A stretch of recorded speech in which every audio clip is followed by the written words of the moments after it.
இனிய விண் தொலைக்காட்சி நேயர்களே, அனைவருக்கும் காலை வணக்கம்.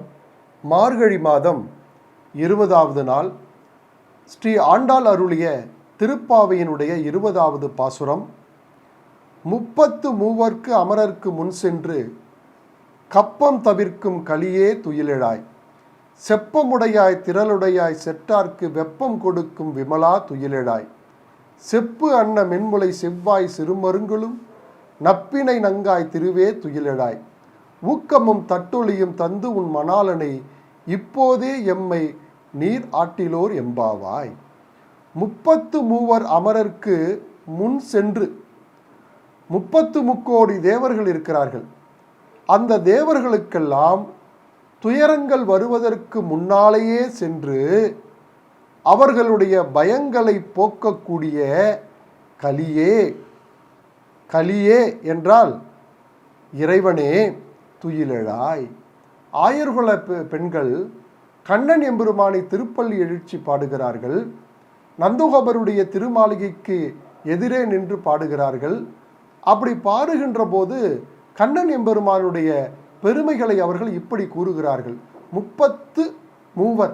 33 தேவர்களுக்கெல்லாம் துன்பம் வருகிறதென்றால் அதை முன்கூட்டியே அறிந்து அந்த துன்பத்திலிருந்து அவர்களை காப்பதற்காக எம்பெருமான் அந்த தேவர்களுக்கு பயங்களை போக்குவார். கவலைப்படாதீங்க, நான் இருக்கிறேன், உங்களுக்கு எந்த துயரம் வந்தாலும் நான் காப்பாற்றுகிறேன் என்று கப்பம் தவிர்க்கும் கலியே, இறைவனே நீ துயிலெழாய், செப்பமுடையாய் திரளுடையாய் செற்றார்க்கு, கருணை உள்ளம் உடைய உனக்கு செற்றார்க்கு வல்லமை கொண்ட இறைவா, செப்பமுடையாய், அதாவது உன்னை யாராவது அடைக்கலமாக தேடி வந்து விட்டால் அவர்களுக்கெல்லாம் இல்லை என்று சொல்லாமல் அவர்களுக்கு அடைக்கலம் கொடுத்து அவர்களை காப்பதையே தன்னுடைய கடமையாக கொண்டவன். சிவபெருமான் அழிக்கும் கடவுள், திருமால் காக்கும் கடவுள், பிரம்மா உற்பத்தி செய்யக்கூடிய கடவுள். எனவே கண்ணன் எம்பெருமானை செப்பமுடையாய் திரளுடையாய் செற்றோர்க்கும் வலிமை, யாராவது பயந்து அவனிடத்தில் அடைக்கலம் அடைந்து விட்டால் அவர்களுக்கு எந்த விதமான துயரங்களும் இல்லாமல் காக்கக்கூடிய வல்லமை படைத்த இறைவனே, செற்றார்க்கு வெப்பம் கொடுக்கும், யாராவது அவனை எதிர்த்தார்களானால், அவனோடு கருத்து முரண்பாடு கொண்டாலோ அல்லது அவனை எதிர்த்து நின்றாலோ அவர்களுக்கெல்லாம் மிகப்பெரிய வெப்பத்தை கொடுப்பான். வெப்பம் என்றால் பெரும் பயத்தையும் பெரும் துன்பத்தையும் அளிக்கக்கூடிய இறைவனே விமலா துயிலெழாய், துயிலெழாய். விமலா என்றால் 1008 திவ்ய நாமங்களிலே பெருமாளுக்கு உள்ள ஒரு திவ்ய நாமம் விமலன் என்று ஒரு பெயர் உண்டு. அப்படிப்பட்ட விமலனே நீ துயிலெழாய், நீ தூக்கத்திலே இருந்து எழுந்திருப்பாயாக.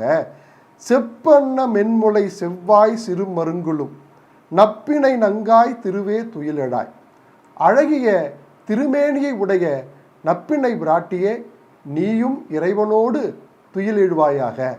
ஏனென்றால் கண்ணன் எம்பெருமான் ஒருவன் மட்டும் நமக்கு அருள்பாலித்தால் போதாது, தாயாராகிய திருமகளினுடைய அம்சமாக இருப்பவள் நப்பின்னை பிராட்டி, அவளும் நம்மோடு இணைந்து நமக்கு அருளை வழங்க வேண்டும் என்பதற்காக எனவே கண்ணனையும் துயில் எழுப்புகிறார்கள். அவளுடைய தர்ம பத்தினியாக விளங்கக்கூடிய நப்பின்னை பிராட்டியும் இந்த பெண்கள் துயில் எழுப்புகிறார்கள். நப்பினை நங்காய் திருவே, திருமகளினுடைய அவதாரமாக இருக்கக்கூடிய நப்பினை பிராட்டியே நீயும் துயிலெழாய், ஊக்கமும் தட்டொழியும் தந்து மணாளனை விசிறியும் கண்ணாடியும். பாவை நோன்பு நோற்பதற்கு தேவையான பொருள்கள் என்ன தெரியுமா? விசிறி ஒன்றா, அடுத்து கண்ணாடி. இந்த 2 பொருள்களையும் கண்ணன் எம்பெருமானிடத்திலே கொடுத்து நப்பினை பிராட்டி எங்களோடு பாவை நோன்பு நோற்பதற்காக அவரையும் அனுப்பி வைப்பாயாக என்று ஆயர்குல பெண்கள் எல்லாம் நப்பினை பிராட்டியிடம் ஒரு கோரிக்கையை வைக்கிறார்கள். அந்த திருப்பாசுரம் தான் இது.